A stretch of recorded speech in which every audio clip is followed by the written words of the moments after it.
हर दिन की तरह सुबह 7 बजे मैं चाय पीने के लिए अपने हॉस्टल से बाहर जाने के लिए निकला। मैं जैसे ही चाय की दुकान वाले के पास पहुंचा, देखा आज चाय वाला वहां पे नहीं था। शायद देर से पहुंचने के कारण वो चाय वाला वहां से जा चुका था। मेरे पास हॉस्टल लौट जाने के अलावा कोई और ऑप्शन नहीं था। मैंने सोचा कि आगे जाकर कहीं नाश्ता कर लिया जाए। बहुत ज़ोर की भूख लगी थी। मैं आगे की होटल की ओर जा रहा था, तभी मेरी नज़र फुटपाथ पर बैठे 2 बच्चों पर पड़ी। दोनों लगभग 8 से 10 साल के रहे होंगे। बच्चों की हालत बहुत ख़राब और कमज़ोर नज़र आ रहे थे। कमज़ोरी के कारण अस्थिपिंजर साफ दिखाई दे रहे थे। वो भूखे लग रहे थे। छोटा बच्चा रोते हुए बड़े भाई को खाने के बारे में कह रहा था। बड़ा भाई उसे चुप कराने की कोशिश कर रहा था। वो जानता था ना तो मेरे पास पैसे हैं, ना ही खाने के लिए भोजन, जिससे मैं अपने छोटे भाई की भूख मिटा सकूं। वो भी लाचार बैठा भूख से पागल हो जा रहा था। मैं अचानक रुक गया। दौड़ती भागती जिंदगी में एकदम से ठहर से गया। इन मासूम से बच्चों की ऐसी हालत को देख मेरा मन भर आया। इनकी भूख को देख मेरा भूख खत्म सा हो गया। सोचा इन्हें कुछ पैसे दे दिए जाए। मैंने उन्हें 10 रुपया देकर आगे बढ़ गया।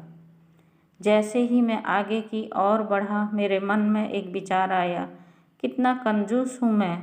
10 रुपया का क्या मिलेगा, चाय तक ढंग से ना मिलेगी। स्वयं पर शर्म आई, फिर वापस लौटा। मैंने मासूम से देखने वाले भूखे बच्चों से कहा, कुछ खाओगे? बच्चे थोड़े असमंजस में पड़े। मैंने कहा, बेटा मैं नाश्ता करने जा रहा हूँ, तुम भी कर लो। वो दोनों भूख के कारण तैयार हो गए। उनके कपड़े गंदे होने और ऐसी हालत में देखकर होटल वाले ने डांट दिया और भगाने लगा। मैंने कहा, भाई साहब उन्हें जो खाना है वो उन्हें दो, पैसे मैं दूंगा। मेरी बातें सुनकर होटल वाले ने आश्चर्य से मेरी ओर देखा।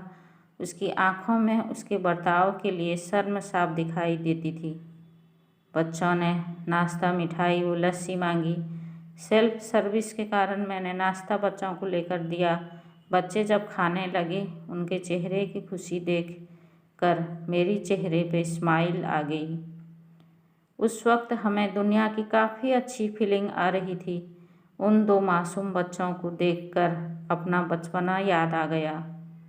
होटल से निकलने के बाद मैंने बच्चों को कहा, बेटा जो पैसे मैंने दिए हैं उससे 2 रुपये का शैम्पू लेकर हैंडपम्प के पास नहा लेना और फिर दोपहर शाम का खाना पास के मंदिर में चलने वाले लंगर में खा लेना। और मैं नाश्ते के पैसे देकर फिर अपनी दौड़ती दिनचर्या को और बढ़ते हुए निकला। होटल के आसपास के लोग बड़े सम्मान के साथ देख रहे थे। होटल वाले के शब्द आदर में परिवर्तित हो चुके थे। मैं अपने हॉस्टल की ओर निकला। थोड़ा मन भारी लग रहा था। मन थोड़ा उनके बारे में सोचकर दुखी हो रहा था। रास्ते में मंदिर आया। मैंने मंदिर की ओर देखा और कहा, हे भगवान आप कहाँ हो? इन बच्चों की ये हालत, ये भूख, आप कैसे चुप बैठ सकते हैं? आज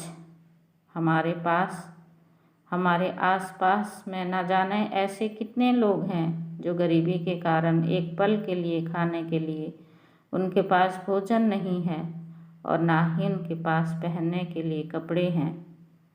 जहाँ पे इस तरह के बच्चे आपको देखें, आप इनकी मदद ज़रूर करें। जितना हो सके उतना मदद ज़रूर करें। उसके बाद आपको जो खुशी मिलेगा ना, वो और खुशी कहीं और नहीं मिलने वाली है। आपको कहानी कैसी लगी हमें आप अपने कमेंट में माध्यम से बता सकते हैं। ऐसी ही मज़ेदार और दर्द भरी कहानी सुनने के लिए हमें फॉलो और